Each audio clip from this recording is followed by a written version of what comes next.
there is a number that tells us how much a user likes certain genres. For example, that user likes action quite a lot, 80 on a scale from 0 to 100, doesn't like very much that genre, likes very much sport, and so on. So based on these preferences, a content-based recommender system matches item profiles with the user profile and selects only those items that are relevant to the user. So this is how content-based recommender systems work. But we propose to use, instead of the genre or the title or the actors which are used usually in recommender systems, to use affective metadata. These are data about the emotion that an item induces in the user. Because every time the user consumes an item, watches a movie, watches a picture, and so on, he gets an emotional response. Okay? If you look at these two items, these are two famous paintings. Scream by Munch and Poppies Blooming by Monet. If you look at this image, it elicits a sense of calmness in the end users, something very natural. While this picture induces some anxiety, anger, and such feelings. These are very famous paintings. There are several people who like this one and don't like this one. Some like this one, don't like this one. Some like both. Some like none. So our underlying assumption is that end users differ in their preferences for emotions. Some prefer some emotions, some other, and so on. So we try to exploit this to test whether this underlying assumption is true and gives better recommendations. How did we model emotions? Okay, I said calmness, anxiety in the previous slide.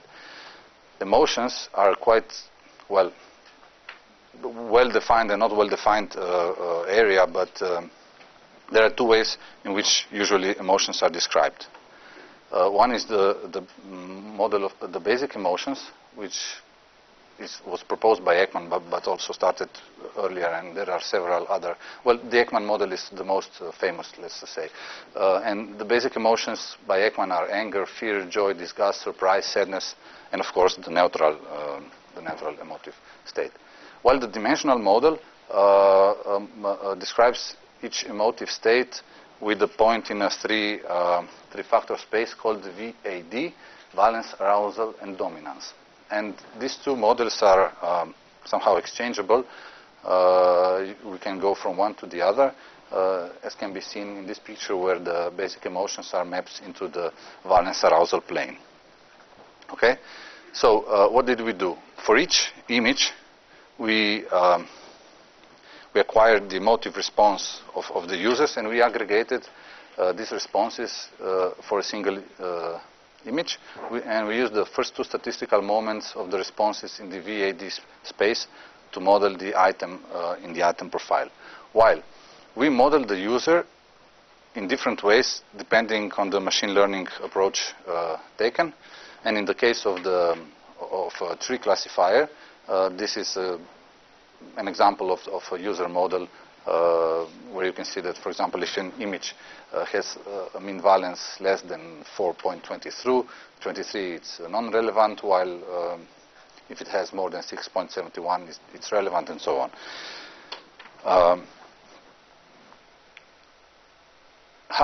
Well, as I said, we wanted to see whether affective metadata are really better than generic metadata for recommender systems. Okay? How did we do this? Without going into details of this experimental procedure, we made an experiment with users and the images as content. And we had ground truth ratings of the users and predicted ratings from our recommender system, which yielded the confusion matrix, which was the basis for calculating the accuracy of the recommender system. Now, we ran the whole procedure 2 times. Once with generic metadata, with the genre and the watching time, in our case, and the second time with the effective metadata, which I described earlier with the first 2 statistical moments in the VAD space. So we wanted to see whether this approach is better than this one. And the results show that, so we used the Pearson chi-square statistical significance test to compare the confusion matrices, and we used also, after we discovered that they were significantly different, we used the scalar measures, precision recalled enough measure to see in which direction this significancy was going, whether it was better or worse. So it turns out that that the usage of affective metadata actually increases the performance of the recommender system over only generic metadata. This difference is significant.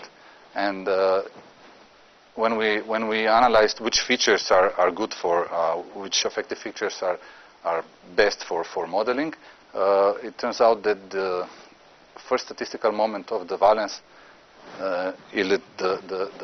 turned out to be the best feature, as in 71% of all users we had something similar to that one. So the relevant items had for a single user the mean much different than, the distribution was much different than for non-relevant items. While in the other 29% of cases, the distribution was similar to the picture on the left. So the conclusion regarding the first scientific contribution is that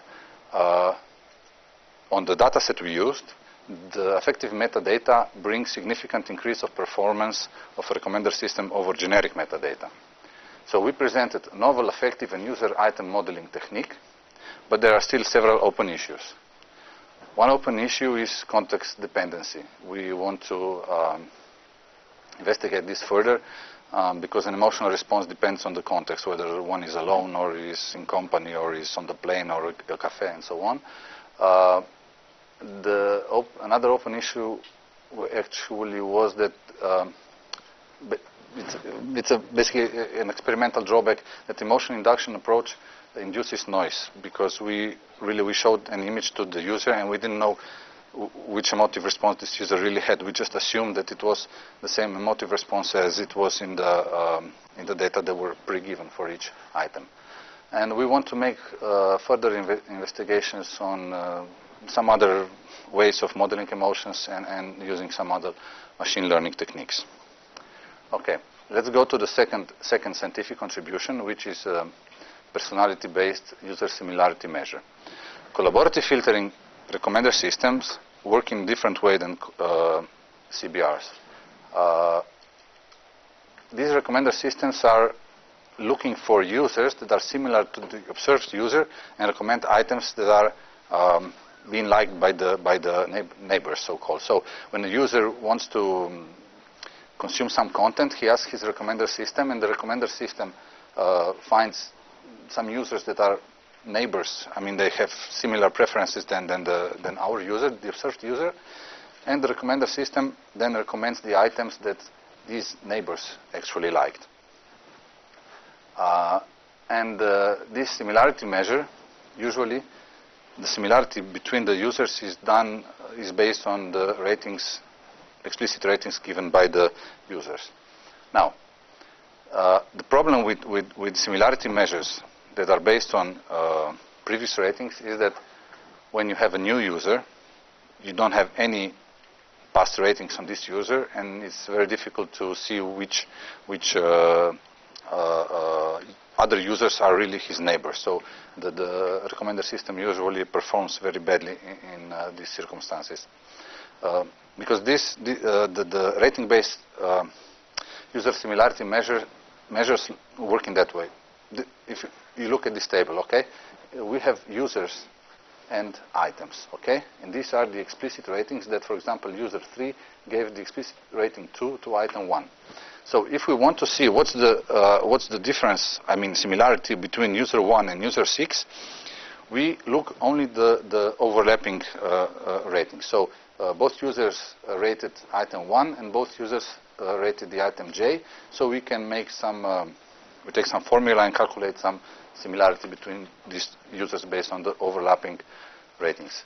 Now, when we don't have any ratings, it's of course very difficult to see which are the neighbors. So what we propose is that under cold start circumstances, we use personality to assess the user similarity measure. How we do this? What is personality actually first? Personality is a feature of people that accounts for individual differences, so explains in which way we are different from each other. Okay, the old Greeks observed 4 different types of basic personality. This is the choleric, melancholic, phlegmatic, and sanguine. But today we have more refined models, and one of the most famous and widely used is the so-called 5-factor model, or also called the Big Five sometimes, which has 5 factors. One is extraversion, agreeableness, consciousness, neuroticism, and openness. Now, our underlying assumption to build this user similarity measure was that users with similar personalities have similar preferences. So, neurotic people tend to have tend to like some kind of content items, while extroverted people tend to have some other.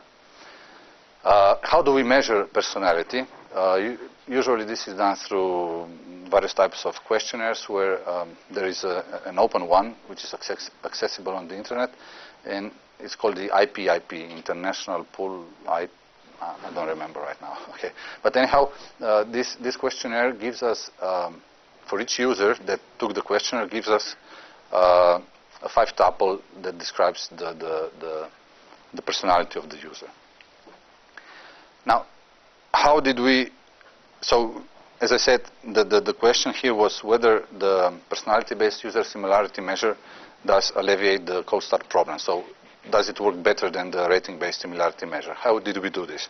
We compared the proposed user similarity measure between 2 users based on the 5 tuples of the FFM model.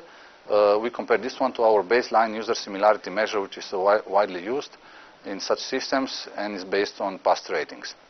We simulated the cold start problem by taking first just 1 rating and then 2 and 3 and so forth, and tried to see and made the recommendations. And we ran this using both user similarity measures to see which one performs better in which conditions. And we took the F measure as the final as the measure of accuracy of the recommended items. Now, these are the p-values of the comparison of both. We performed the t-test, and these are the p-values that we got at different cold start stages. So at cold start stage 10, for example, we had only 10 ratings to use in the user similarity measure based on ratings. And the blue line shows the 0.05 is a p-value 0.05, and we can see that only after let's say 30 ratings used, the rating-based similarity measure is somehow comparable in performance with the personality-based similarity measure. So what this picture shows is that actually in the cold start region, the personality-based similarity measure performs better than the rating-based. So we conclude this scientific contribution by saying that the presented personality-based measure performs significantly better in cold start directions. However, there are two quite important drawbacks. One is the annoying assessment of personality. There is, as far as I know, there are no implicit, unobtrusive methods for assessing the personality of people, so there has to be some kind of questionnaire, which is quite annoying. And the other drawback is that personality per se are quite sensitive information, and we have to be careful when we use them. Now, let's go to the third scientific contribution, which is the emotion detection from videos of spontaneous facial expressions. Okay, this scientific contribution, as said previously, is related to the first contribution where we had affective metadata. Well, for our case, we had, as I said again, explicit affective metadata that were provided by another data set that we used, but that explicit labeling of items